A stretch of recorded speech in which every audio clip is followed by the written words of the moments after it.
Victims of their own stupidity. The Moo Crew with Crockett and Z on Kicks 103.3. 9-11, good morning, the Moo Crew, Crockett and Z. I want to thank Beverly Metcalf from Car Drug for coming in and giving us our flu shots. She did a very good job. It was painless. It really was. Am I supposed to be numb on one side of my body?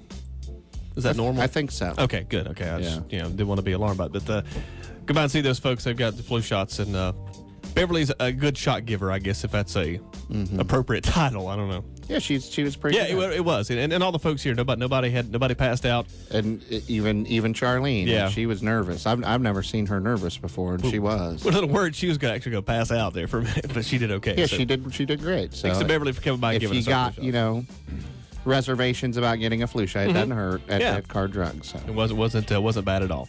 Well, if you haven't heard, NASA has got a bone to pick with the moon. In fact, apparently it's already happened. I thought they were going to do this later, but yeah, they shot a rocket at the moon. And from what you're telling me, because I heard about this limitedly, but not really a big into NASA, let's follow them religiously kind of guy. They were trying to find water. Is that right? Yeah, they weren't mad at the moon trying to blow it up, but they took some old spacecraft that they weren't using anymore, packed it full of dynamite, and shot it at the moon. That's what they did, pretty much. See, in layman's terms. I think it absolutely had nothing to do with finding water. More so, let's see if we can do it. What kind of big boom it's going to make? It was some redneck working at NASA going, hey, watch this.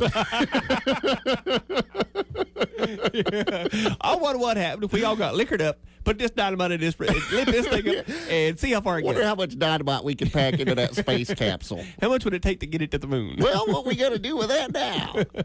Watch this. Oh, that's fun. So they've already done it. Yeah, they did it this morning, and people actually were able to view it on NASA's website. They put a camera on this thing and watch it smacked into the moon. But what they were doing... That's a waste of taxpayers' money. That's kind of what I'm thinking myself. You know, if you're going to blow up an old rusty clunker that you're not using, okay, no big whoop, but you put a big expensive camera on it so it can go flying through space and we can watch it go crash.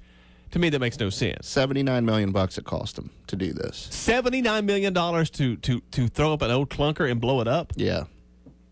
Well, there was not a redneck involved in because a redneck could have done it for $25 and some duct tape. I heard what they did was they took all the cash for clunkers vehicles, stuck them in there.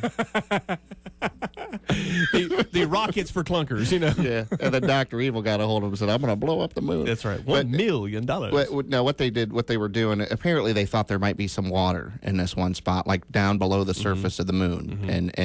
And so they shot this rocket into there to blow it up. And it would blow all the stuff under the surface up into the air. Well, if there's air on, I guess there's not air on the moon. Blow it up off the surface. Right. And then they would look at the stuff that got blown up off the surface and say, hey, that's water, or no, that's not water. So, that's Jimmy Hoffa. Okay, there you go. Could be. So they did it just to see if they could make a splash, in other words. Yes, pretty much. Okay, here's the ultimate question I got for $79 million. The $79 million question. Okay. Why do we care?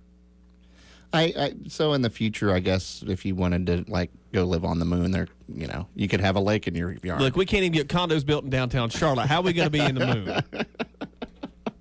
Please, let's do one Queen City at a time, okay? Yeah. Come on. I still think it was some redneck going, hey, watch this. Now I told you he could have done it for $25 and some duct tape. He could. You're right. He could have done it for. And he would have taken his fishing pole. Sure.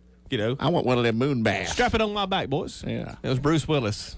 He was doing Armageddon too. NASA got confused. They thought it was a big asteroid coming at us, but no, it was just the moon. The whole time they were playing "Don't Want to Miss a Thing" in the background. All right, it's 9:15 coming up. Liv Tyler showed up for some reason. They were hoping Ben Affleck was going to be strapped to it. Coming up, going to be talking to Blake Wise. Got a big record deal. Of course, the Catawba Valley native is signed with Broken Bow Records, which is the home to Jason Aldean. And we're going to check in with Blake here in just a bit. It's the Moo Crew, Crockett and Z. Good morning. The greatest morning show in the world. Yeah, right. It's the Moo Crew with Crockett and Z on Kicks 103.3.